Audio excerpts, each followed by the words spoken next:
In a major speech on the Iran nuclear deal today, President Obama called it the strongest non-proliferation agreement ever negotiated, framing the decision at hand as a choice between peace and war. By killing this deal, Congress would not merely pave Iran's pathway to a bomb, it would accelerate it. So let's not mince words. The choice we face is ultimately between diplomacy or some form of war. Maybe not tomorrow, maybe not 3 months from now, but soon. How can we, in good conscience, justify war before we've tested a diplomatic agreement that achieves our objectives? Now, throughout his speech today, the president repeatedly advocated for the deal by contrasting it with the decision to go to war in Iraq. Many of the same people who argued for the war in Iraq are now making the case against the Iran nuclear deal. More than a decade later, we still live with the consequences of the decision to invade Iraq.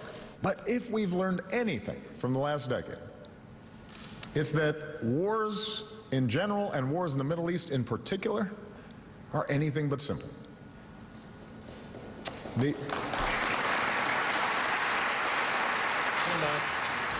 Congress has until September 17th to approve or reject the deal. So joining me now is Senator from New Mexico, Tom Udall. Senator, thank you very much for joining us on this busy day. You've come out in support of this deal, but not all of your colleagues have. How unified are Democrats at this point in support of the president and this deal?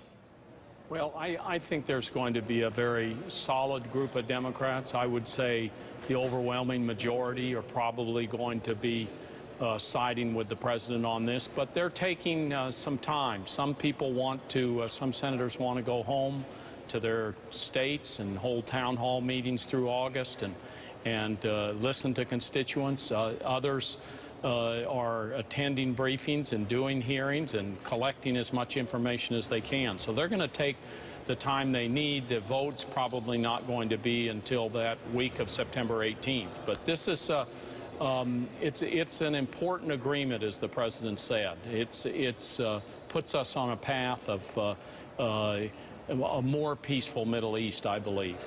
Now, obviously, one critic of this deal has been the Israeli Prime Minister Benjamin Netanyahu, who has not hid his disdain for this deal. Secretary of State John Kerry, though, he told The Atlantic this week that this deal pretty much is as pro-Israel as it can possibly get. Do you think that's true, even though the Israeli Prime Minister has been a vocal critic of it?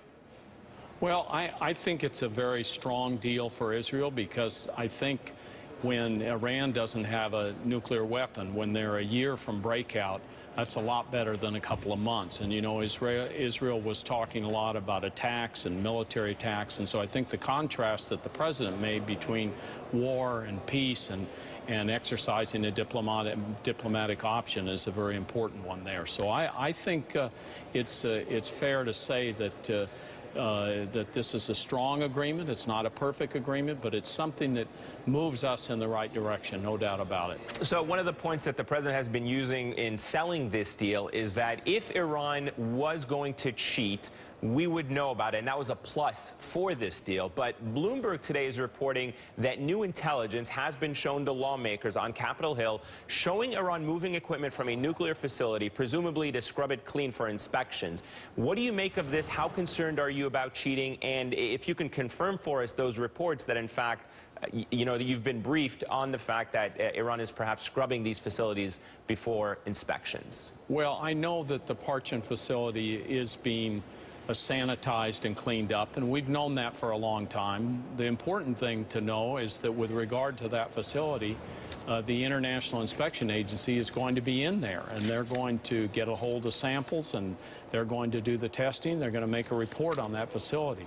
But we already know from what's come out very publicly and out there as in open sources that there were things that were done at that facility, and because radioactive waste is so long-lived, we're going to be able to find out what happened. I don't think they're going to be able to hide very much of it. Well, we're still several weeks away, but we'll see how this all plays out on Capitol Hill. Senator Tom Udall, sir, thank you very much for joining us today. Thank you. We're continuing to following breaking developments out of Tennessee, where a suspect is dead after shots were fired at a movie theater out